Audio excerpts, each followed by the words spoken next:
Ladies and gentlemen, today's guest is Navajo Stirling. He is a 2-0 mixed martial arts fighter who is basically in the waiting room of the UFC. He's just, 1-2 fights away because they want more on his record. But he'll more than likely be on Dana White Contender Series this year, or if not, skip straight to the UFC. I bet my firstborn child that will happen. He was scheduled to fight a few people for Hex Fight Series 30 in Auckland, New Zealand on May 4th. But weirdly enough, live on this interview, he advises us that he's not fighting Ladar Saunders, who he was previously linked to. He is in fact fighting Stu Dare, who recently retired. Stu Dare has fought Israel Adesanya, who is, of course, the former UFC middleweight champion. Stu Dare, very interesting. I asked Navajo this when we chat. Stu Dare's most recent fight was at welterweight. Just having a look here. It was against Alden Bates, who is the Hex Fight Series welterweight champion. Navajo Stirling was scheduled to fight at heavyweight. Now, he's more of a natural light heavyweight. I would say Stu Dare, middleweight. It's a tricky fight because, Navajo's just struggled to get fights. He's extremely accomplished in the kickboxing realm and Muay Thai realm. He's won like 8-man tournaments and whatnot. And he's basically the heir apparent for City Kickboxing. So Israel Adesanya, Dan Hooker, superstars of the UFC out of City Kickboxing, and the genius mind that is Eugene Behrman. Basically the next in line to kind of take the mantle and run with it. There's going to be a lot of guys that make the UFC, but the next guy to sort of be the superstar has been dubbed essentially Navajo Stirling. So just getting him to the UFC has been tricky enough because I believe, from what I'm hearing, the UFC wants him to have at least 1-2 more fights. They don't care against who, they just want the number to be up. And boy, are they doing everything in their power to get him fights, especially for this year. He's young, but the sooner you can get him in, the better. So it's an interesting fight. I'm just finding out about it live. I will hit up Hex and see what they say. But I guess breaking news, as you're hearing it, Navajo Stirling will be taking on Stu Dare. I can only imagine it will be at light heavyweight. I can't see it being at heavyweight. Yeah, interesting times. But regardless, Navajo talks about his sort of upbringing, what got him into fighting, his trickiest moments in his career with balancing work and jobs and being broke and whatnot, and of course dealing with teammates that are essentially millionaires, and you're just still trying to make ends meet. So yeah, without further ado, ladies and gentlemen, this man, I without a doubt 100% bet my entire life on it. He will be in the UFC, and he will make quite the splash. It's Navajo Stirling. Ladies and gentlemen, welcome my guest, Navajo Stirling. Mate, welcome to the show. Just thanks, bro. It's feels good to be here. I know what feels better. A fight coming up. Yeah. Nah, finally, bro. Yeah. I actually only just figured out who it was today. So. What do you mean you didn't know? Oh, like I've had so many opponents, chop and change, and they hadn't actually, kind of put it out there post it out there yet. So. I think they just wanted everyone to know that I'm still fighting. So, yeah, I think we just got the thumbs up today. So who are you fighting? Some guy named Stu Dare. I don't know who that is, but what the fuck? This is breaking news, bro. I know. So I only just found out today. I think I don't know who that is, but someone said he fought Israel. So. Yeah, he might even be, his last fight was at welterweight. Game as. I'll have to definitely find some backstory into that. Do you know why your original opponent fell out? Well, I don't know who I was. They don't really tell me who I'm fighting. Like, you just kind of tells us to, don't worry about it, just train. So I've just been training with a mystery opponent. I've been visualizing some, I don't know, undefeated Dagestani or something, you know. That's what I've been Yeah. preparing for in my head. Um, I was supposed to fight a guy that was like 10-0 from Japan, and he fell out, and then ended up they were scraping up. I don't know who, but Oh. then they got the big country, which was the one I think you guys posted, Yeah. and you guys knew about that fight more before me. So I saw that, and I was like, oh, looks like I'm fighting big country, you know. So yeah, and then Well, now obviously today I only just figured out who I'm fighting. So yeah, wow. I mean, you got that break on me, which is the first. Look, yeah, Ladar Saunders, like we did some background checks on him, and obviously they'll take anyone that wants to fight you. yeah, He didn't look like the greatest opponent. yeah, So if anything, I'm pretty stoked that he's out. With all due respect to him, he yeah, just yeah, it wasn't going to be anything. Where Stu Dare, of course, not massive in terms of like size, but in terms of skill and experience, like yeah, he's definitely someone that deserves to be in there with you more.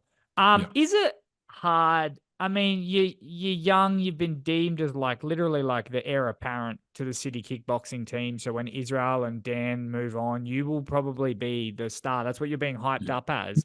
But yeah, you yeah, can't even get fights to get you into the UFC. How yeah. frustrating is that? Oh, bro, it's frustrating as at this point I feel like a mythical fighter. You know, Yeah. I'm like, man, I'm just all hype at the moment. You know, I want to prove it that I can do it. And so pretty much all I've been doing is just putting more pressure on, put more pressure on.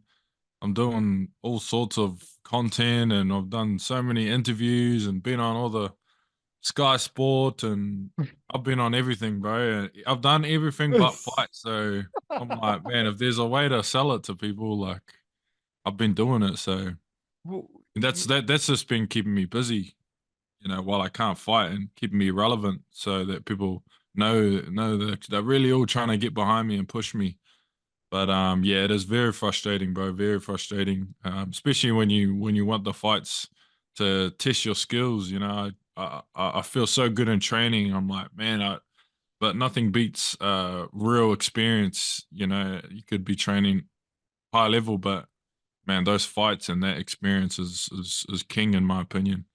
And I've only really got my kickboxing background to go for in terms of the pro experience. But yeah, MMA is a different game. So why do you think you're so hyped up then? I don't know. I think it's just the whole sort of aura that I've like built, and everything that I've put into my image, and the way I fight, and it all kind of correlates. I don't know what it is. Like people think I'm like an anime character, you know. They think I'm, you know, like that, and I think they look me up, and I've got it all plastered out there, you know, and people look at it like, oh shit, this guy is big, you know, he means business. They watch the film and they're like, oh shit, this guy is not no normal fighter, you know, and especially as a big guy, it's quite intimidating. I mean, most big guys you'll see is just like knockout punches and round one just in there. But for me, it's that I think it's the technicality and skills as a big guy, and that I'm a cerebral fighter. You know, I kind of fight with my head a little bit, and I have the athleticism behind me. They just start stacking up, bro. So yeah, and I'm like, I welcome the pressure, bro. You know, I'm like, I know where I want to be, so I'm like, this pressure ain't nothing. You know, like it's all practice. You know, it's all practice for when you're the champ. You know, it's just putting that pressure on my back. I was gonna say, I think it's warranted because you stand on the shoulders of giants. Like City Kickboxing is one of the best gyms in the world. When you've got guys like Israel Adesanya and Dan Hooker is renowned for being able to pick the guys in the gym that'll break later in their career and the Yeah, guys that'll turn into champions. And yeah, everyone from management to coaches to fighters say that you are the real deal. And you talk about the pressure and everything. When did you start to feel like, oh shit, I might be the man. Like I might actually be able to turn this I might be a world champion of the UFC. uh, probably early in my kickboxing career when I started to notice, like I was able to. I've always been a very perceptive person, and I look at how people carry themselves and the holes that they dig themselves and all that kind of stuff. I pay attention to other young prospects as well. Probably a lot. Like I always, you see, there's so many UFC promote so many prospects, and I like to dig deep and figure out why they're so good or why they crumbled when the pressure hit them and yeah, it's a lot to do with like their upbringing and their personalities and all the kind of fights that they've had. They fight guys that are easy, and they go on that long run of just smoking dudes, and they have that built up ego, like, oh, I'm untouchable, and then I mean, you like watch like the UFC punters, they like this guy's good, but he hasn't fought anyone decent and whatnot. We've only seen this guy even knock dudes out in the first round, and then yeah, they get into trouble, they get put in those bad spots and don't know how to come out of it, and that seems to be a prominent thing with like a lot of young prospects. And I notice early in my kickboxing career, I think my first King of the Ring that I jumped on, I kind of had a snippet of that. I think that was the one that Carlos won second, which was his second King of the Ring title. And I was a young up and comer, undefeated in kickboxing, and I had lost a decision, and I was upset, and I kind of built back off that.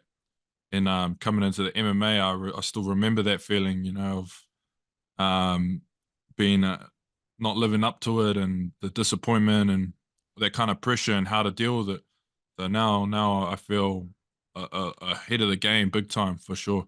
How does it feel outside of fighting and training? Like, is it hard to avoid, the parties and the life? Of course, you see a lot of your teammates, they're starting to get a lot of light and everything. Do Yeah, you yeah, yeah. do you party, or do you have to Yeah, like yeah. pull No, it I back? love it, bro. Like, I'm not gonna lie. I'm not gonna sit here and tell you I go to sleep at like X time, and bro, I've met those people, bro, and they're not that good. But the thing about our culture, bro, like my teammates as well, like we're just like, bro, like we want to have a good time. We have a good time. I'm still gonna go out there and whoop your ass. Like it's got nothing to do with like, what. I don't know. I think some people got it and some people don't. That's all I'm gonna say. I'm not gonna go out there and tell people that's what they should go do. But I think everyone is their own person. Like some people like to be super dedicated and all this, but I like to have my avenues. Where I can chill and go do my own thing. And yeah, I think every fighter is their own person, and I would say try taking a load off, maybe try get a more serious approach, just you got to hold yourself accountable. That's all I'm gonna say. Yeah. Who's the biggest partier then in city kickboxing? Oh, bro, honestly, we're all as bad as each other, bro. That's all I'm gonna say. I won't name names, bro, but we all love it. So most of the time after fights, like we all just come back here and you know, drink together and party together. So it's pretty cool. What about Eugene? Does he go back and read books on the fights? Yeah, probably, yeah.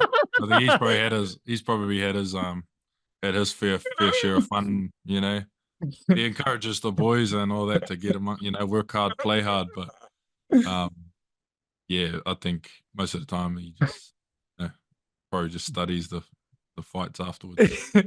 How are you guys perceived in New Zealand? Of course, you've got like your All Blacks in rugby and all that sort of stuff. Like, do you guys get that similar sort of hype and love? Oh yeah, like from the fans, I think for sure. Like the fan base is huge in New Zealand for all those following martial arts. Like we're obviously like it's like the Avengers, in New Zealand. But our opposing gym members like definitely, there's that love hate relationship. They it's like if these guys everyone's on the bandwagon, so like they want to really go at us, and I don't know. I think it's good because I would be the same. Like if I was at another gym and I knew these guys, I'd be like, bro, I want to take all these guys out. But unfortunately, like they try it and they lose, and it's just the way it is. We really do hold ourselves high, and we've been the whole team in general has been working really really hard this year, and I think they'll fight on the weekend at Shuriken. It's hard work, eh? So yeah. Is it annoying though at times that everyone wants to come and train at City Kickboxing? Because like I've often said that you, Brandon Pericic, couldn't find fights, but you guys could main event against each other on any Yeah, card in the world. So is it yeah, like yeah, almost frustrating that? Like, I don't know. It's hard to explain because, like, obviously you get training partners, and you and Brando yeah, get to go at it type thing. yeah, But that's a fight you can't have yeah, yeah, out yeah. in a promotion. Yeah, for sure. I think probably we probably would have had to meet each other if he didn't come train with us. But you know, I think I don't know. People just want more for themselves in their career, and they know the move they got to make. So that's why they do come here. And I think when I moved to City Kickboxing, I remember like three other superstars that I knew from other gyms had all come there at the same time, and but we're all in different weight divisions. But it was like kind of cool to see, and we're all like the newbies coming into the gym. But yeah, it's definitely. I think it can be frustrating, but we got such a we're on a small side of the world, like Australia and New Zealand. You kind of have to. I just wish there was more paths to fight overseas a lot more because I never even got offered the opportunity to fight overseas. Like every time I try to, it's just oh no, these guys don't got someone local or yeah. I think that's what limits us, and so we have to supplement that with high level training, and that's just I think it's just how it is, bro. Do you think it's like money? They don't want to fly you out type thing. Yeah, well, 100%. That's what it'll be. Money and I don't know what else goes into it, but it's a lot. It's a lot to consider. I mean, we brought over Calvin, the big hit for me and Brett Bear, and I think that was I don't know how much, but they said it was a lot of money, to bring those guys in, and I think it's just the reality of it. They are just like, oh, bro, I'll get you back later. So that's how it is. But especially Brando and yourself, you guys are like one, maybe two fights away from at least contenders Yeah. and stuff. Do you know, like, have you had word? Do you know how far you are away from the UFC? Uh, yeah, we're pretty much me and him contenders. Whenever that is. So we're just trying to get the numbers up low. No matter who it is, we just need the numbers. Like we know we can fight. We know we're good. Um, that's all we're trying to get, bro. Is just the numbers, so that we're actually quote unquote MMA fighters, not just like guys off the street. With hype. But yeah, I think that's all it is. When did you find your way to City Kickboxing and how did that come about? Um, I kind of so my older brother was living up in Auckland, and I had just won my first King of the Ring. And where I'm from in Wellington, Upper Hutt, all there is kickboxing. There's no such thing as MMA down there. There's like jiu-jitsu gyms and stuff like that, but no real MMA. It's just it's not there. And I knew that's what the move I wanted to make. I just wanted to make a name for myself on my own. I didn't want to go to CKB and be like, oh, I got to start from the bottom. I wanted to fight out of the gym I was at and make a name for myself. And I won so many belts in kickboxing and Muay Thai. Um, I pretty much had done all that I could do. And after I won that 8-man, I decided to tell my brother like, oh, I want to come up, and he invited me up for Christmas one week, and I stayed there for a week and came in to train at their gym, and that was where I met Eugene and talked to him and just asked him like if I could come train, and he told me like if you want to move here and you've taken this as a serious career choice, he gave me the roadmap then and there.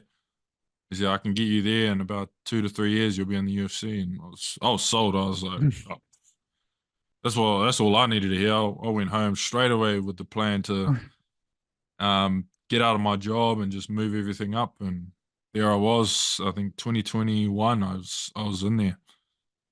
How are you surviving? You know, you doing PTs, you got sponsors. Like, how's that Yeah, working? yeah. Sponsors. So my sponsor RPM, they're sponsoring the Hex show. They're very the two Arab guys, Mike and Riz Iskri. So they've supported me big time. I think when I first needed the sponsor, I was super broke, and I went into a fight, and I was like, I was supposed to get paid, and then I had a pullout, so they had to, they offered my purse to the guy that jumped in, and Huge just said, "Oh, would you'd rather get the fight? You're not going to get paid if you don't fight, so you might as well give them all your money, just to fight." So I said, "Oh, whatever." So I just ended up knocking him out and using the opportunity to call out for some sponsors. I'm like, bro, I'm broke, man. I need help. And yeah, that was when Kirkwood Barbers and RPM reached out to me. And they've been helping me for the past 2 years. So yeah, been a big help. But I still have to work. So cost of living is high, so still have to work and do PT and stuff like that. And yeah, it keeps me afloat. But yeah, still kind of broke. Is it like, I mean, and answer this however you want, but like, is there any form of like jealousy or kind of, man, I wish that was me, when of course you've got like Israel and Dan showing up in flash cars, and they're like got nice houses now and they got heaps of money, and you're still kind of broke trying to find your way? Like, do you ever, is there ever a little bit of jealousy that creeps in? Not really. I mean, I'm like envious, but like I know, I mean, like calls would be nice, but I've been struggling for so long. Like it's just normal to me. Like I just know that when my time comes, like I'll know. Like I'll work real hard. Like I've done such a good job already. Like promoting myself and get myself on all platforms. Um, I know that once it's all said and done, we finally hit the league. It's gonna So everything's just going to go crazy, and I've almost prepared my mind and how I'm going to deal with everything coming at me, and it slowly rises up every year. And yeah, I know my time will come, so I don't really trip on it. I'm not. I just know when, yeah, like my hard work will come through and I'll get mine. So that's what that's what keeps me sane. I guess. Yeah. I've heard like Izzy really looks after everyone too. Like when he goes to a fight, he takes like 20, 30 guys. Yeah, yeah, yeah. We've done a few trips. I don't know who pays for it, but they suss my flights and stuff. They don't tell me nothing. I'm guessing it's Israel, but yeah. Usually when Izzy fights, obviously because I'm one of the big guys and one of his main sparring partners. In the first one, he flew me over for the first Pereira fight. I was like one of his main training partners. That camp, I was one professional hit bag. So yeah, they had me trying to like imitate Pereira. I actually got really good at throwing my left hook and stuff like that, and straight right hand. And yeah, that was cool. That was a huge experience. That was something I needed for myself in terms of opening my eyes to America. 'Cause I never even left New Zealand. That was the first time I left New Zealand. My first trip. I'm off to New York. I'm in a big bloody mansion. I was living like a king. And yeah, it was cool as. And I think every time I've gone over, I've gotten more and more used to it. I think after that, I went to Miami. I went to Miami with Israel with a smaller team, just because it was just him fighting. Then we won that bout. We won the bout back from Pereira, and then we went for the Strickland one. So I think in the Miami one, I felt like, oh, yeah, I'm kind of like I'm used to this. This is all cool. And then it was the Strickland one that got me. The Sydney card made me realize like I kind of don't want to be here for someone else anymore. I want to be here for myself. I'd become so used to putting on that UFC corner gear, and Mhm. I was just like, I'm not a professional training partner. I mean, I no, no, don't get me wrong. Like will always do it and whatnot. But it was just that thing to myself where I was like, now it's time to be here for me. I wanna be in the UFC as well. And I think because Kevin fought as well, he had his debut, and the way I saw him fight, I was like, bro, these guys will love me when I get here. So I'm just like, I'll just kind of punch in the air, but it's all good. And I've talked about the closeness of the team, but like you've got like a Frenchman in, fighting in New Zealand. Like the way that you just adopt people into the team is crazy. Oh yeah, yeah. I mean, when I first saw him, I didn't even know who he was, though. And then everyone was telling me he was really good at judo. So I was like, oh, true. And then I got a hold of him, and he was grappling was insane. I was like, oh, this guy's like he's like two weight classes down, and he's throwing me all over the place. I didn't even know who he was when I got the CKB, and he was just kind of on the come up. And yeah, his striking's come along nice, real nice. I'm sure everyone knows that from his last fight, but yeah, it's out of it, eh? Like I realized like people all over the world come to our gym to train, bro. Like we got a guy that just coming from Sweden. We're getting guys coming from Tahiti. Like it's cool as yeah. Is there a bit of like almost like marking your territory? Like you're like, no, no, no, no, I'm number three in the gym, or I'm number one in the gym, and there's new guys coming in all the time. Oh yeah, I'm sure some of the guys feel like that, but I honestly don't care, bro. Like I just I'm just here for I just get mines. Like Hmm. I'm not really tripping on who's out there. I know the fight. I'm just fighting for me. So as long as I get my opportunity, as long as I get to fight, I don't really care who comes in, who wants to win the battles in the gym. It's just irrelevant for me, and that's why I'm sure if you ask most of my teammates, they'll tell you like I'm just like a good training partner, bro. Like I've always been a good training partner, and I enjoy. I make sure everyone is safe and no ego, and yeah, it's, it's good. What's been the most challenging time of your career? Or probably that time coming from uh, when before I got that first sponsor with RPM. I'd say that was probably the most challenging like time. And probably when I moved to Auckland, and I was away from my family. I was working like a job that was just too much, and then also I was doing like a training, my first training camp at under City Kickboxing, and it was like grueling. Like I was not used to the training. I didn't realize the load was so much. But yeah, I was finishing like I was like loading trucks, bro. Like till like 12 o'clock at night, and I'd had to be up at training by 6:30 because they made me do my conditioning all the conditioning and exercises all in one hit in the morning, which was like I think I was getting to training about 7 a.m. and finishing around uh 10 o'clock, like 9:30, 10 a.m. Just like back to back sessions. Um and then I was getting ready to go to work at 1 o'clock, and that job would be like from 1 p.m. all the way up to like yeah 10:30, 12 at night, loading trucks. And it was winter. It was oh bro, it was horrible. That was the worst. That was probably the worst camp of my life. I think that was for King of the Ring 8 man, the second one I won. That one made me think like, bro, if I can get through this, every camp is breeze. Like, yeah, I was working full time, probably like 50 hours a week. Oh man, that one like scarred me for life for sure. Was there any bit of you that said, "Man, maybe fighting's not worth it"? Ah, nah, never, bro. That was what was keeping me through it, bro. That was what's keeping me through it. Like, bro, somehow, some way, I'm gonna get there. I'm just driving. I'm on an autopilot when I'm driving this forklift. Bro, I feel like I'm on the scene at 8 Mile, bro. Like it was like dark. That scene where he's working, bro. Yeah. That's what it felt like, bro. I Up, felt down, exactly yeah. like that. Up, down, bro. That's exactly how I felt.